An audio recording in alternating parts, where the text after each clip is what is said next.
नारी, एक तो नारी वो है जो घर में रहती है और एक नारी हाथ में भी होती है।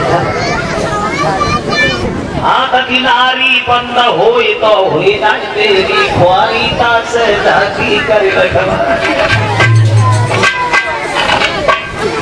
मेरा मतलब है वो कभी कह रहा है अगर स्त्री घर में जगत में 4 तरह की नारी,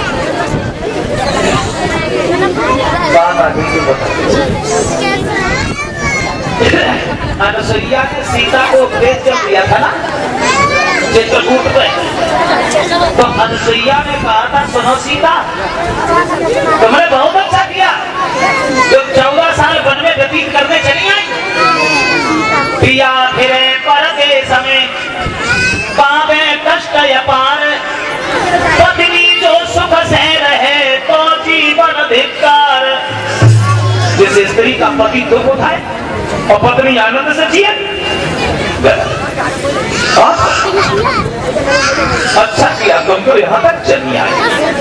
तब अनुसुईया ने कहा था कि स्त्री तो जन्म से ही अपवित्र है और पति की सेवा के अलावा स्त्री के पास कोई चारा नहीं है भवसागर से निकलने का।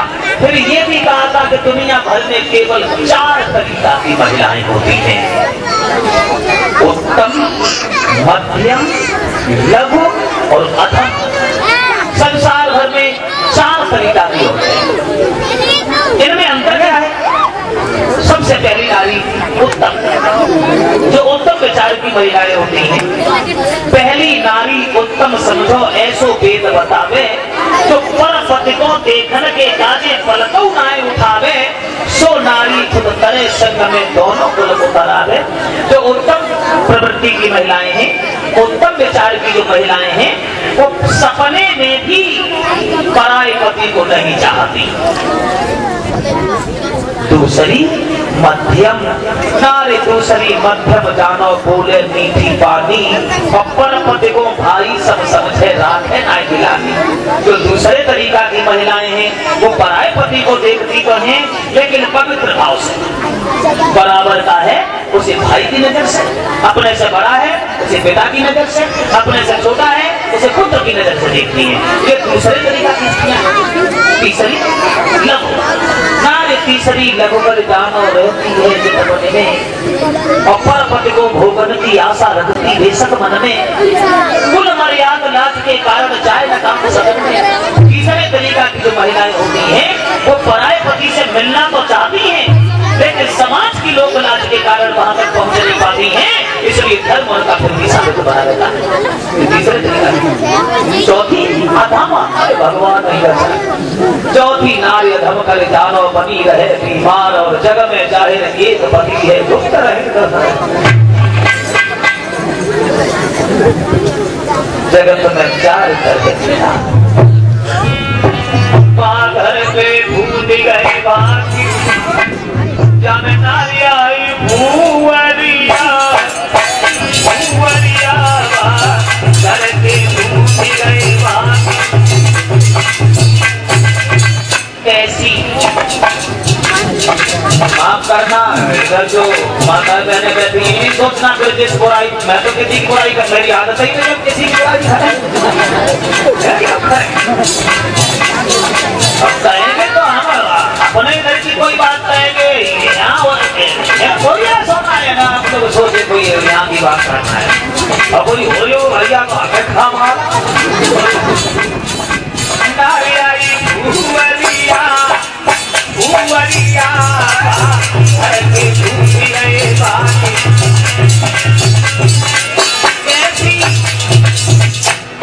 पर सवेरी उठे अवेरी घर घर फेरी दे,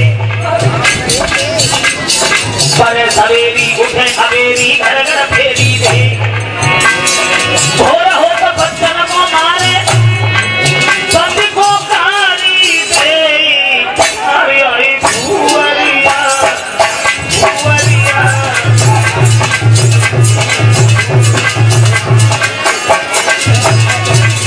अब देखा होगा आप लोगों ने पूजा पाठ तो शांति ना, और दिवाली पूजा पाठ होना पर मैंने तो इन तक बता दी थी है कि तो औरतें शुद्ध महीना पहले तो चल जाती हैं। अब अगर 9 दिन में 9 दिन पानी उड़ाए पिया देख लियो पानी के रात में उठ के रोटी खा लेती सवेरे तक फिर तो शुरू माँ भंडारी बैठे आंगन में लोटा भरे अनार हाथ जोड़ देवी से बोली सब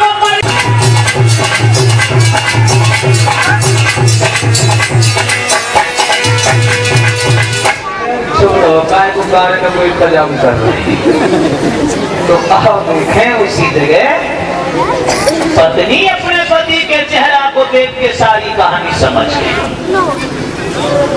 प्रश्न किया श्रीमन क्या हुआ?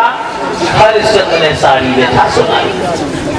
जवाब दिया तारा एक महात्मा ने धोखा दे करके हमारा सब कुछ छीन लिया। राज्य चला गया, धन धाम चला गया, जिसकी हमें चिंता नहीं है, पर वह केवल इस बात की है कि सब कुछ जाने के बाद भी मैं ऋणी हूँ। अपनी बात में फंस जाना सबसे बड़ी हार होती है तारा। बात में फंसा हुआ इंसान किनारा नहीं पाता है। आज मैं उलझ गया अपने ही बिने हुए जाल में। माँ ने धोखा देकर के धरवट छीन लिया। ये पूछने आया हूँ क्या तो मेरे साथ टिक सकती हो? मेरी मुसीबत में थोड़ा साथ निभा सकती हो? क्या तकलीफें उठा सकती हो?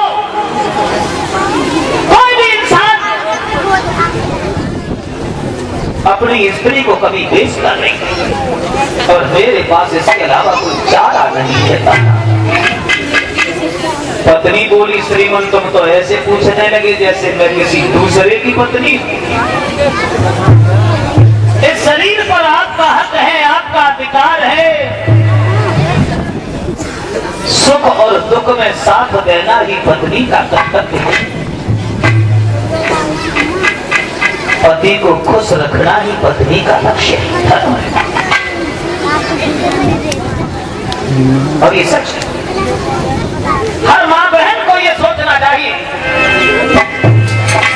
अपनो पति चाहे निर्धन होए चाहे हो बलहीना, हंसी खेल के समय गुजारो मोहब्बत करो मलीना।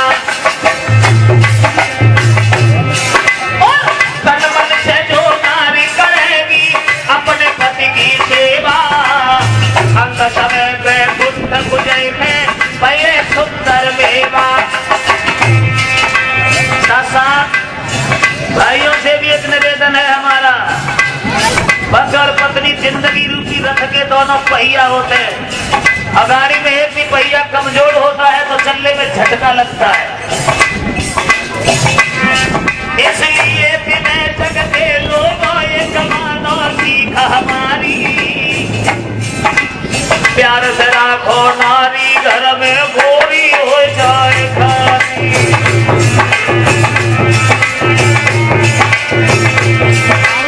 पर नारी के पीछे अपनी नारी को दुख देते होता है अपमान, भातिया तू भर भर के रोहे। तो देखिए महारानी तारा रोहितास धर्म के दीवाने, धर्म के पीछे। जिस रानी ने कभी घर से निकल करके द्वार नहीं देखा था, जिस रानी के चेहरा को देखने के लिए लालायत थे जब जनता के लोग,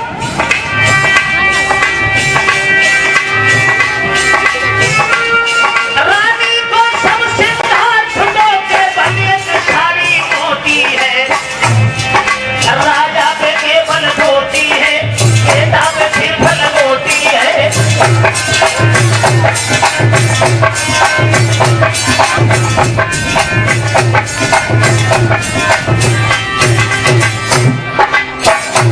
जनक भंग को बार बार प्रणाम करने के बाद में धर्म के दीवाने जब घर छोड़ करके चले हैं, तारा की दासी तारा को जाते हुए निहार करके रो पड़ी है। तो तारा ने अपनी दासी के हाथ अपने हाथों में लिए हैं और कहने लगी सहेली रो नहीं तो बोली क्या करूं? तुम अकेले कैसे रहूंगी घरे अकेली,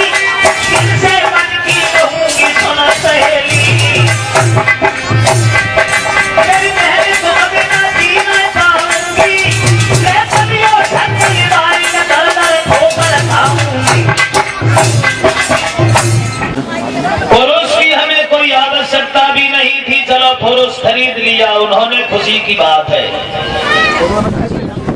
इस महिला को और इस बच्चे को, इन दोनों को हमें दे दो। ये बच्ची जो है ना हमारे आश्रम पर खाना बनाने का काम करेगी, कुछ और भी करेगी। और ये बच्चा कुछ नहीं करेगा तो पूजा के लिए फूल लाता रहेगा, बड़ा हो जाएगा तो कुछ और भी काम करेगा। 40 भार सोना ब्राह्मण की तरफ से मंगाया गया, 20 भार सोना मेहतर की तरफ से मंगाया गया। कीमत चुका दी गई। जो कीमत चुका दी गई, पहले तो तारा, रोहितास, हरिश्चंद्र पास खड़े थे। कीमत जब चुका दी गई तो हरिश्चंद्र मेहतर के पास बढ़ के खड़े हो गए। तारा और रोहितास हरिश्चंद्र के पास से हटके ब्राह्मण के पास खड़ी हो गई। कीमत जैसे ही चुकाई गई, तीनों प्राणी अलग अलग हो गए। हरिश्चंद्र पत्नी की ओर देख के रोए, आंखों से आंसू बह आए जो गालों पर लकीर बनाते हुए जमीन में समा गए। फटी फटी आंखों से पत्नी की ओर देखने लगे और एक शब्द कहा कि जाओ रानी तारा, जहां रहना बा सुखी रहना। इंसान किसी को सुख न दे तो उसे दुख भी नहीं देना चाहिए। कहां लिखा है कि जिसके लिए फूल न बन सका उसके लिए सूल भी नहीं बनो। अगर भला नहीं कर सकते हो तो बुरा भी नहीं करना चाहिए। किसी की आत्मा को सुख नहीं देना चाहते हो तो दुख भी मत दो। मगर मैंने तो आज वो किया है जो कोई भी इंसान नहीं कर सकता। हर मुसीबत झेल लेता है प्राणी, लेकिन अपनी स्त्री को कभी बेच नहीं पाता। जाओ तारा, टूट गए सारे रिश्ते।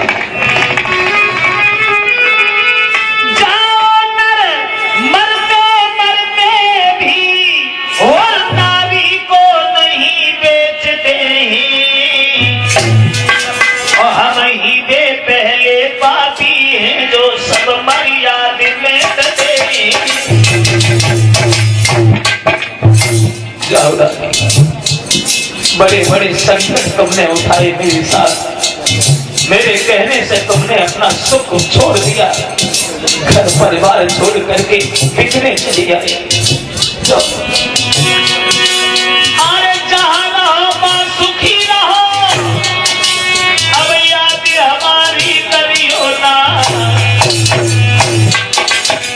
धर्म के पीछे बिछुड़ गए, जा धर्म को पीछे दिखाइयो ना।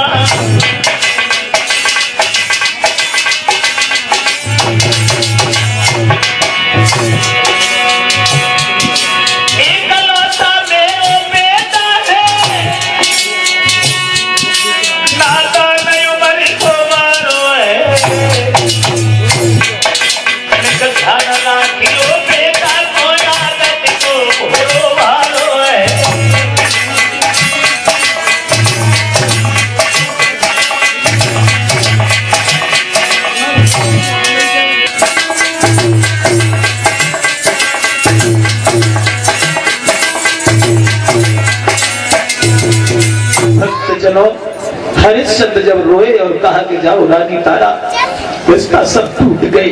न मैं तुम्हारा पति रहा तो न तुम मेरी पत्नी रही। और ये कहा जाओ जहां रहना वहां सुखी रहना। उसी समय तारा ब्राह्मण विश्वामित्र से कहने लगी है, श्रीमन अगर हमें देखने लाए हो तो हम तीनों प्राणियों को कहीं एक जगह भेज दीजिए। जैसे मछली बिना पानी के जिंदा नहीं रहती, पतिव्रता स्त्री भी बिना पत्नी के, वो बिना पति के जीवित नहीं रहती। बिना पति के दर्शन के जी नहीं पाऊंगी, मैं जी नहीं पाऊंगी। विश्वामित्र बोले, किसने कहा कि जियो? मरी जा, मरी जा। संकल्प के पढ़ाई की दक्षिणा मिल गई हो, जिंदा रहो, मरी जाओ, हमें क्या लेना। हाँ ले जाओ, हम तो गए। मेहतर के साथ हरिश्चंद्र और ब्राह्मण के साथ रानी तारा चल देते हैं। क्या गुजरती होगी पति पत्नी के दिल पर जब दोनों को जबरदस्ती जुदा किया गया। मुड़ मुड़ करके एक दूसरे की ओर देख लेते हैं। पत्नी से नहीं रुका गया। हरिश्चंद्र जब दूरी पर निकल गए तो एकदम से तारा पीछे पीछे भागी और आवाज लगाई, जरा ठहर जाओ तो फिर क्या नहीं है, क्योंकि अभी मैंने जी भर के देखा नहीं है, अभी मैंने जी भर के देखा नहीं है।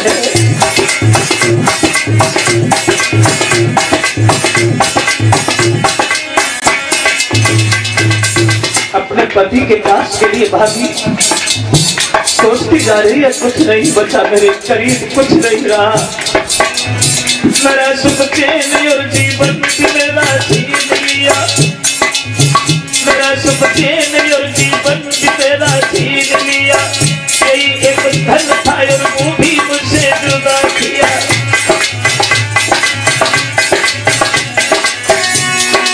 जरा ठहरो, जरा ठहरो तो फिर क्या नहीं है, क्योंकि अभी मैंने जी भर के देखा नहीं है, अभी मैंने जी भर के देखा।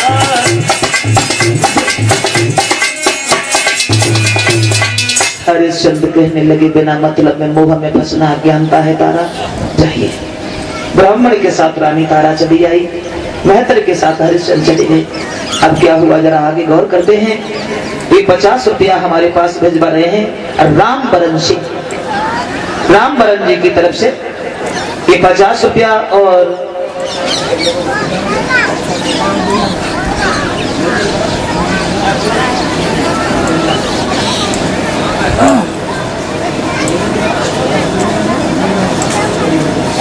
ये रामबरन सिंह जोड़ी के नगरा के रहने वाले हैं, उनकी तरफ से,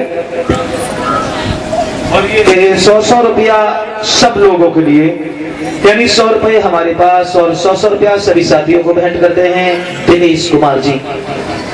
दिनेश कुमार की तरफ से ये 100 रुपया हमारे पास, 100 रुपया सभी साथियों के लिए। कामना करते हैं भगवान सद्बुद्धि प्रदान करे, सुख शांति देता रहे। आइए कथा में देखें आगे। हुआ ऐसा, रात भर लेट करके हरिश्चंद्र ने विश्राम किया है वहां।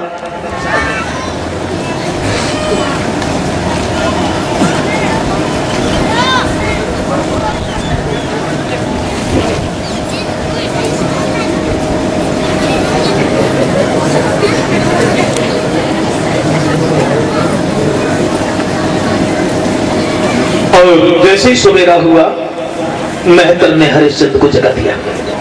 क्या हो रहा है, सो रहे हो?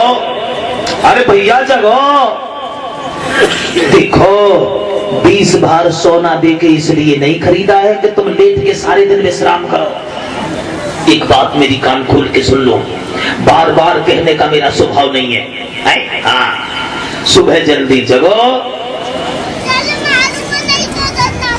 काशी की गलियां साफ करके आओ, तो उसके बाद तुम्हें खाना दिया जाएगा, और भोजन करने के बाद आराम नहीं करोगे, जो भी काम होगा वो हमारे आदेश के अनुसार होगा। अब खड़े खड़े मौकी और क्या दिख रहे, जाओ ना, चलिए।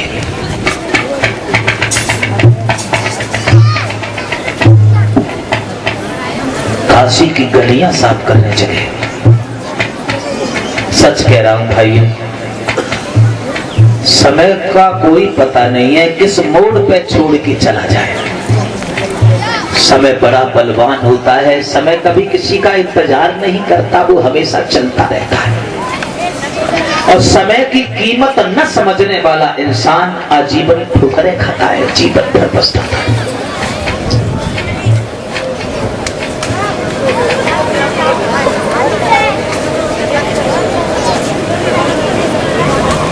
नहीं चाहिए दिल दुखाना किसी का,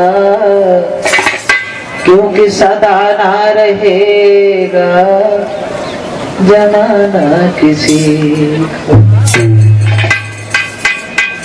समय आता है, चला जाता है, फिर आ जाता है। मेरा मतलब है कि समय किसी का इंतजार नहीं करता, तुम इंतजार करो। कह रहा है कभी, हर आदमी के जीवन में सदा दिन एक से किसी के न गुजरते देखे, सदा दिन एक से किसी के न गुजरते देखे।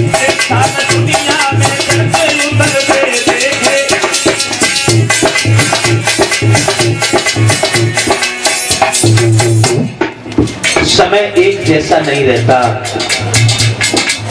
सूर्य पूरब में उगता है तो परछाई पश्चिम को भाग लेती है, शाम को पश्चिम में अस्त होता है तो परछाई बिना कहे सुने पूरब को भाग जाती है।